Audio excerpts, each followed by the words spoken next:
Sermons of St. Alphonsus Liguori, Second Sunday of Lent, on Heaven. Lord, it is good for us to be here. Matthew 17:4. In this day's Gospel, we read that wishing to give his disciples a glimpse of the glory of paradise, in order to animate them to labor for the divine honor, the Redeemer was transfigured and allowed them to behold the splendor of his countenance. Ravished with joy and delight, St. Peter exclaimed, "Lord, it is good for us to be here. Lord, let us remain here. Let us never more depart from this place, for the sight of thy beauty consoles us more than all the delights of the earth. Brethren, let us labor during the remainder of our lives to gain heaven. Heaven is so great a good that to purchase it for us, Jesus Christ has sacrificed his life on the cross. Be assured that the greatest of all the torments of the damned in hell arise from the thought of having lost heaven through their own fault. The blessings, the delights, the joys, the sweetness of paradise may be acquired, but they can be described and understood only by those blessed souls that enjoy them. But let us, with the aid of the Holy Scripture, explain the little that can be said of them here below. According to the Apostle, no man on this earth can comprehend the infinite blessings which God has prepared for the souls that love him. Eye hath not seen, nor ear heard, neither hath it entered into the heart of man, what things God hath prepared for them that love him. 1 Corinthians 2:9. In this life we cannot have an idea of any other pleasures than those which we enjoy by means of the senses. Perhaps we imagine that the beauty of heaven resembles that of a wide extended plain covered with the verdure of spring, interspersed with trees in full bloom, and abounding in birds fluttering about and singing on every side.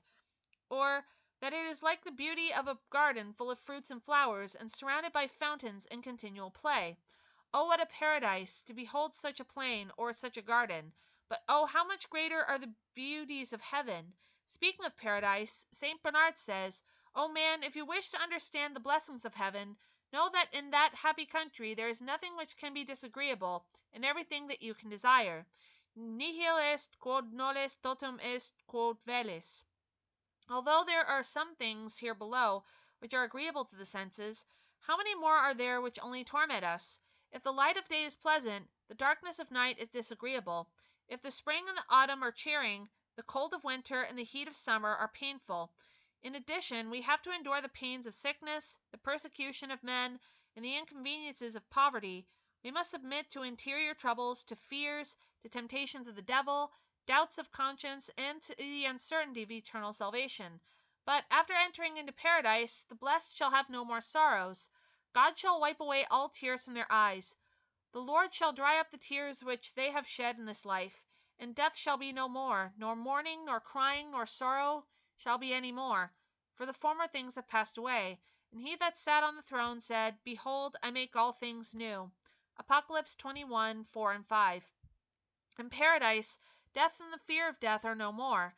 In that place of bliss there are no sorrows, no infirmities, no poverty, no inconveniences, no vicissitudes of day or night, of cold or of heat. In that kingdom there is a continual day, always serene, a continual spring, always blooming. In paradise there are no persecutions, no envy, for all love each other with tenderness, and each rejoices at the happiness of the others, as if it were their own. There is no more fear of eternal perdition, for the soul confirmed in grace can neither sin nor lose God. Totum est quod velis. In heaven you have all you can desire. Behold, I make all things new. There everything is new, new beauties, new delights, new joys. There all our desires shall be satisfied. The sight shall be satiated with beholding the beauty of that city. How delighted to behold a city in which the streets should be of crystal, the houses of silver, the windows of gold, and all adorned with the most beautiful flowers. But oh, how much more beautiful shall be the city of paradise! The beauty of the place shall be heightened by the beauty of the inhabitants, who are all clothed in royal robes, for, according to St. Augustine, they are all kings. Quod seves tot regis. How delighted to behold Mary, the Queen of Heaven, who shall appear more beautiful than all the other citizens of paradise. But it must be to behold the beauty of Jesus Christ. Saint Teresa once saw one of the hands of Jesus Christ, and was struck with astonishment at the sight of such beauty. The smell shall be satiated with odors, but with the odors of paradise.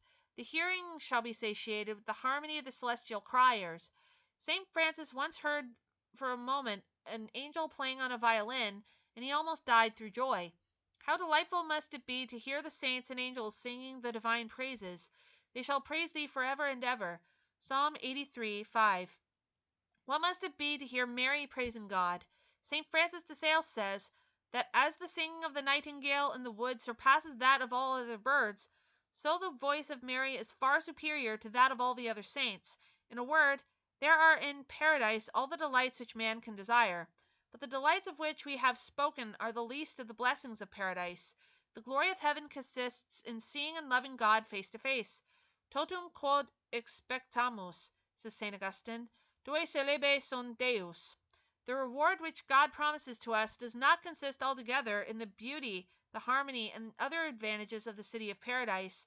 God himself, whom the saints are allowed to behold, is, according to the promises made to Abraham, the principal reward of the just in heaven. I am thy reward exceeding great. Genesis 15:1. St. Augustine asserts that, were God to show his face to the damned, hell would be instantly changed into a paradise of delights. And he adds that, were a departed soul allowed the choice of seeing God and suffering the pains of hell, or of being freed from these pains and deprived of the sight of God, she preferred to see God and to endure these torments. The delights of the soul infinitely surpass all the pleasures of the senses. Even in this life, divine love infuses such sweetness into the soul, when God communicates himself to her, that the body is raised from the earth. St. Peter of Alcantara once fell into such an ecstasy of love that, taking hold of a tree, he drew it up from the roots and raised it with him on high. So great is the sweetness of divine love, that the holy martyrs, in the midst of their torments, felt no pain, but were on the contrary filled with joy. Hence St. Augustine says that, when St. Lawrence was laid on a red-hot gridiron, the fervor of divine love made him insensible to the burning heat of the fire. Hoc igne incensus non sentit incendium. Even on sinners who weep for their sins, God bestows consolations which exceed all earthly pleasures. Hence St. Bernard says, if it be so sweet to weep for thee, what must it be to rejoice in thee? How great is the sweetness which a soul experiences when, in the time of prayer, God, by a ray of his own light, shows to her his goodness and his mercies towards her, and particularly the love which Jesus Christ has borne to her in his passion. She feels her heart melting and, as it were, dissolved through love, but in this life we do not see God as he really is. We see him, as it were, in the dark. We see now through a glass in the dark manner, but then face to face. 1 Corinthians 13:12. Here below, God is hidden from our view. We can see him only with the eyes of faith. How great shall be our happiness when the veil shall be raised, and we shall be permitted to behold God face to face. We shall then see his beauty, his greatness, his perfection, his amiableness, and his immense love for our souls. Man knoweth not whether he be worthy of love or hatred. Ecclesiastes 9:1. The fear of not loving God, and of not being loved by him, is the greatest affliction which souls that love God endure on the earth. But in heaven, the soul is certain that she loves God, and that he loves her. She sees that the Lord embraces her with infinite love, and that this love shall not be dissolved for all eternity. The knowledge of the love which Jesus Christ has shown her in offering himself in sacrifice for her on the cross, and in making himself her food in the sacrament of the altar, shall increase the ardor of her love. She shall also see clearly all the graces which God has bestowed upon her, all the helps which he has given her, to preserve her from falling into sin, and to draw her to his love. She shall see that all the tribulations, the poverty, the infirmities, and persecutions which she regards as misfortunes, have all proceeded from love, and have been the means employed by divine providence to bring her to glory. She shall see all the lights, loving calls, and mercies which God had granted to her after she had insulted him by her sins. From the blessed mountain of paradise she shall see so many souls damned for fewer sins than she had committed, and shall see that she herself is saved and secured against the possibility of ever losing God. The goods of this earth do not satisfy our desires. At first they gratify the senses, but when we become accustomed to them they cease to delight. But the joys of paradise constantly satiate and content the heart. I shall be satisfied when thy glory shall appear. Psalm 16:15. And though they satiate, they always appear to be as new as the first time when they were experienced. They are always enjoyed and always desired and always possessed. Satiety, says St. Gregory, accompanies desire. Thus, the desires of the saints in paradise do not beget pain, because they are always satisfied, and satiety does not produce disgust, because it is always accompanied with desire. Hence the soul shall always be satisfied and always thirsty. She shall be forever thirsty and always satiated with delights. The damned are, according to the apostle, vessels of wrath, full of wrath and of torments, vessels of wrath fitted for destruction. Romans 9:22. But the just are vessels full of mercy and of joy, so that they have nothing to desire. They shall be inebriated with the plenty of thy house. Psalm 35:9. In beholding the beauty of God, the soul shall be so inflamed and so inebriated with divine love that she shall remain happily lost in God, for she shall entirely forget herself, and for all eternity shall think only of loving and praising the immense good which she shall possess forever, without the fear of having it in her power ever to lose it. In this life, holy souls love God, but they cannot love him with all their strength, nor can they always actually love him. St. Thomas teaches that this